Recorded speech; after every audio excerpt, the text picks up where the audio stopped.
नमस्कार दोस्तों, जन मुद्दों की बात धर्मराज के साथ मेरे शो में आप सबका स्वागत है। अभी कुछ देर पहले पूरे देश के मुख्य धारा की मीडिया में एक खबर चल रही है कि कांग्रेस ईवीएम के मुद्दे पर पूरे देश में आंदोलन करेगी। दरअसल पिछले कई दिनों से जब 23 नवंबर को महाराष्ट्र विधानसभा के चुनाव के परिणाम आए थे और एमवीए यहां महाविकास आघाड़ी जो इंडिया गठबंधन की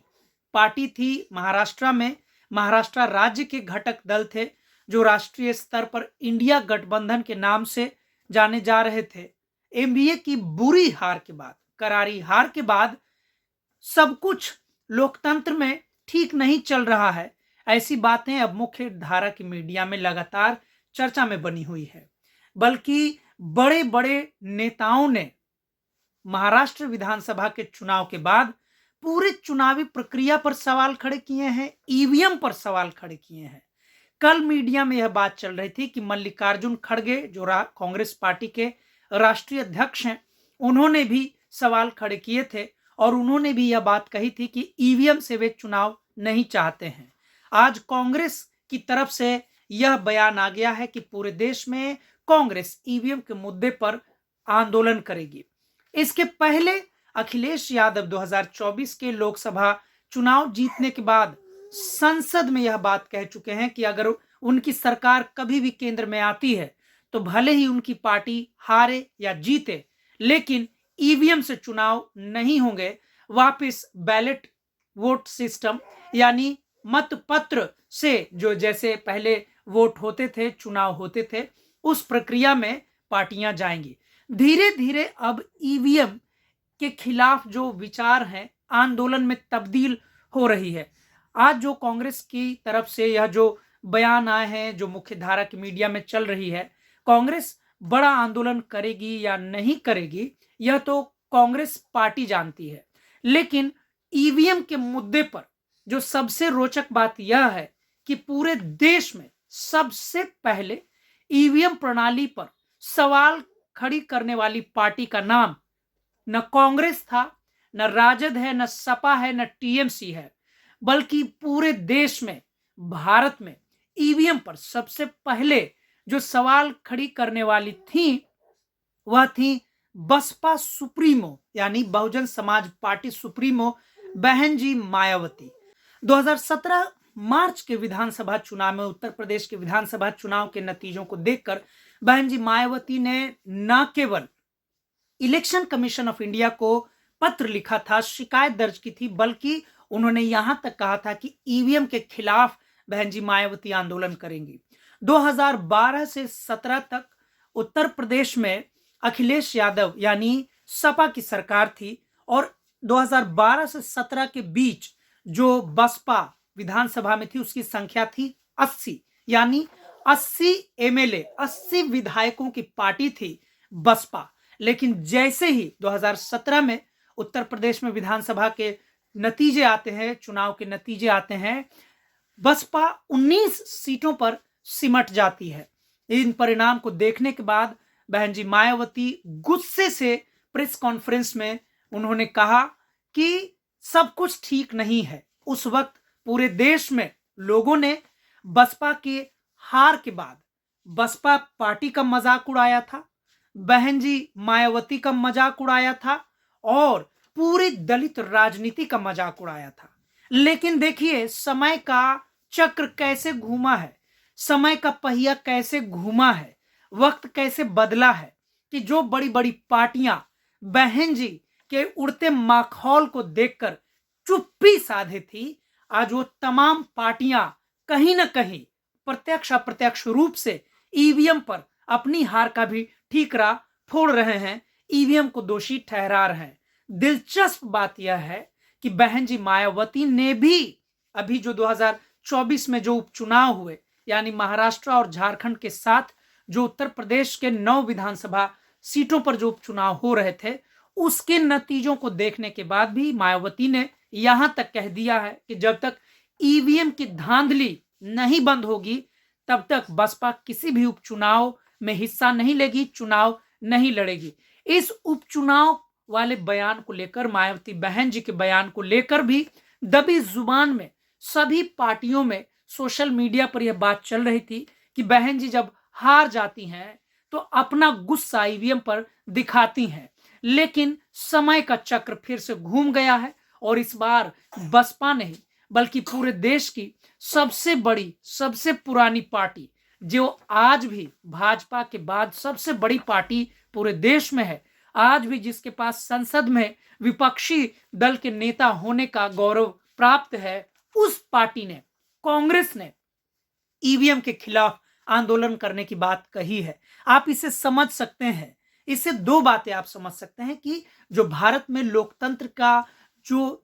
चेहरा था, जो लोकतंत्र की स्थिति है और लोकतांत्रिक पार्टियों की स्थिति है, जो लोकतंत्र में लोगों की स्थिति है, उस स्थिति में जहां भारत में जाति एक बहुत बड़ा सवाल है, उसी प्रकार से किसी बात को कहने में भी अगर उस बात में कोई सच्चाई भी हो या उस बात का समर्थन भी आप करना चाहते हैं तो लोग जाति देखकर समर्थन करते हैं। क्योंकि कांग्रेस जो आज विरोध कर रही है, कांग्रेस में इतना भी साहस नहीं है कि वो इस बात के साथ अपनी बात कहे कि वे कांग्रेस यानी 2017 मार्च 2017 में जो कांग्रेस की चुप्पी थी ईवीएम से हुए परिणाम को लेकर, उत्तर प्रदेश के चुनावों में जहां पर कांग्रेस का कोई बहुत बड़ा हिस्सा वहां पर नहीं जीत के आता है, विधानसभा में नहीं पहुंचते हैं, कांग्रेस के नेता भारी संख्या में नहीं पहुंचते हैं, तब कांग्रेस वहां चुप थी। बिहार के मामलों में कांग्रेस चुप रहती है, ऐसे तमाम राज्यों के मामले में कांग्रेस चुप रहती है। लेकिन महाराष्ट्र, जिसे भारत का आर्थिक राजधानी भी कहते हैं, कहा जाता है कि पूरे देश के किसी भी राज्य का जितना बजट होता है उससे कहीं अधिक बजट तो अकेले मुंबई के बीएमसी यानी नगर निगम का बजट होता है। और महाराष्ट्र आर्थिक मामले में इतना संपन्न है जहां खरबों खरबों के बजट होते हैं और बड़े बड़े मामले तय होते हैं। कहना न होगा कि ये मुंबई ही वो शहर है जहां भारत के सबसे बड़े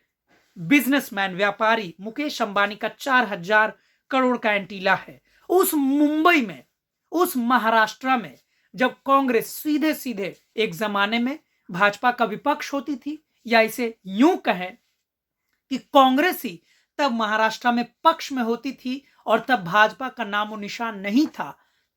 ऐसे में कांग्रेस का सफाया हो जाना 2024 के महाराष्ट्र के विधानसभा चुनाव में कांग्रेस पार्टी, कांग्रेस के नेताओं पर नागवार गुजरी है। और इसके बाद से उन्होंने अपनी हार पर गहन चिंतन करना शुरू किया और गहन चिंतन के बाद इस नतीजे पर अंततः पहुंचे कि यह उनकी हार नहीं है बल्कि ईवीएम की जीत है। ईवीएम अब सीधे सीधे निशाने पर आ गया है। अभी भी पूरे देश में जहां कांग्रेस ने कहा है कि कांग्रेस ईवीएम पर आंदोलन करेगी, ऐसे में अभी तक कांग्रेस ने खुलकर यह बात नहीं कही है कि वे पूरे देश के ऐसी तमाम पार्टियों को आह्वान करते हैं, को बुलाते हैं, साथ जोड़ना चाहते हैं जो ईवीएम के खिलाफ आंदोलन करेंगे। सड़कों पर, यूट्यूब मीडिया पर बहुत बड़े बड़े वकील, कार्यकर्ता, सामाजिक कार्यकर्ता, राजनीतिक कार्यकर्ता लंबे समय से ईवीएम पर हमला करते रहे हैं, ईवीएम के नतीजों पर शक करते रहे हैं, उसे स्वीकार करने से मना करते रहे हैं। ईवीएम के मुद्दे को आप इस तरीके से भी समझ सकते हैं कि ईवीएम के खिलाफ जन आंदोलन पहले से चल रहा है और इस कदर चल रहा है कि हाल ही में इलेक्शन कमीशन ऑफ इंडिया ने यहां तक कह दिया था कि जो भी यूट्यूब चैनल या सोशल मीडिया पर ईवीएम के खिलाफ कोई व्यक्ति बोलता पाया जाएगा तो उसके यूट्यूब चैनल से लेकर तमाम मामलों को सस्पेंड कर दिया जाएगा और उसके खिलाफ कानूनी कार्रवाई भी की जा सकती है। तो आप खुद समझ सकते हैं कि ईवीएम के खिलाफ जन आंदोलन पहले से चल रहा है, जनता में आक्रोश पहले से बना हुआ है, विरोध पहले से हो रहा है। आए दिन ईवीएम के खिलाफ किसी न किसी राज्य में विरोध प्रदर्शन होते हैं, कार्यकर्ता अपनी बात कहते हैं, लेकिन ऐसा पहली बार हो रहा है जब कांग्रेस जैसी पार्टी, देश की सबसे बड़ी पार्टी, ने अब यह निर्णय लिया है कि वे ईवीएम के खिलाफ आंदोलन करेंगे। हालांकि उनके इस आरोप के खिलाफ उनके विरोधियों का यह भी आरोप है कि वे महाराष्ट्र में जहां ईवीएम पर अपनी हार का ठीकरा फोड़ रहे हैं। ऐसे में जहां कांग्रेस की सरकार उसी ईवीएम के चुनाव से जीतती है, उसी ईवीएम के प्रक्रिया से चुनाव जीतती है, तब यही कांग्रेस ईवीएम पर इस जीत के खिलाफ क्यों नहीं मुहिम चलाती है। बल्कि इस बार भी 2024 में भी जहां 4 लाख से अधिक वोटों से केरल के वायनाड लोकसभा सीट से प्रियंका गांधी वाड्रा निर्वाचित हुई हैं, उस सीट को भी लेकर उनके विरोधियों ने, कांग्रेस के विरोधियों ने या ईवीएम के खिलाफ बोलने वालों के खिलाफ, यानी ईवीएम के खिलाफ बोलने वाले के विरोधियों ने यह बात कही कि प्रियंका गांधी वाड्रा के कॉन्स्टिट्यूएंसी में भी तो इसी ईवीएम से चुनाव हुए थे, जहां 4 लाख से अधिक वोटों से प्रियंका गांधी की जीत हुई है। क्या कांग्रेस इस जीत को भी ईवीएम का जीत बताएगी? बहरहाल कांग्रेस ही बताएगी कि ईवीएम पर खुल के और उसके क्या क्या विचार हैं। लेकिन इतना तो तय है कि अब कांग्रेस के निशाने पर ईवीएम आ चुका है। जहां बसपा यानी बहुजन समाज पार्टी के निशाने पर ईवीएम सबसे पहले देश में आया था, लेकिन बसपा ने कोई बड़ा मुहिम ईवीएम के खिलाफ नहीं शुरू किया था, बल्कि चेतावनी दी थी। लेकिन कांग्रेस ने भी इस बार चेतावनी दे दी है। कहना न होगा कि जो भारत में अगर जाति व्यवस्था की बात करें तो भारत के दलित नेता या दलित समाज के लोग कोई सूझबूझ वाली बात कहते हैं तो मुख्य धारा के लोग, सवर्ण जाति के लोग, ब्राह्मणवादी लोग उसका शुरू में मजाक उड़ाते हैं, लेकिन अंततः उन्हें उन्हीं दलित नेता या दलित समाज से उपजे हुए विमर्श को अपनाना पड़ता है, या यूं कहें वे उसे एप्रोप्रिएट कर लेते हैं, हड़प लेते हैं। इसी दलित राजनीति को हड़पने का, विमर्श को हड़पने की दृष्टि से भी आप कांग्रेस के पार्टी में फेरबदल और राहुल गांधी की राजनीति में फेरबदल को समझ सकते हैं। राहुल गांधी पूरे देश में घूम घूम कर कह रहे हैं कि अगर देश में कांग्रेस की सरकार आती है तो वे न्याय करेंगे। न्याय करेंगे मतलब कि SC ST OBC को संस्थानों में हिस्सा देंगे। उसी कांग्रेस पर आरोप है कि इतने सालों से कांग्रेस शासन चला रही थी, अगर कांग्रेस को हिस्सा देना होता तो अभी तक दे देती। लेकिन जब कांग्रेस अब हर जगह हार रही है तब SC ST OBC याद आए हैं। बल्कि SC ST OBC कांग्रेस को इस कदर याद आए हैं कि बहुत लंबे समय के बाद कांग्रेस पार्टी का अध्यक्ष मल्लिकार्जुन खड़गे एक दलित को बनाया गया है। हालांकि यह तो विरोधियों का आरोप है।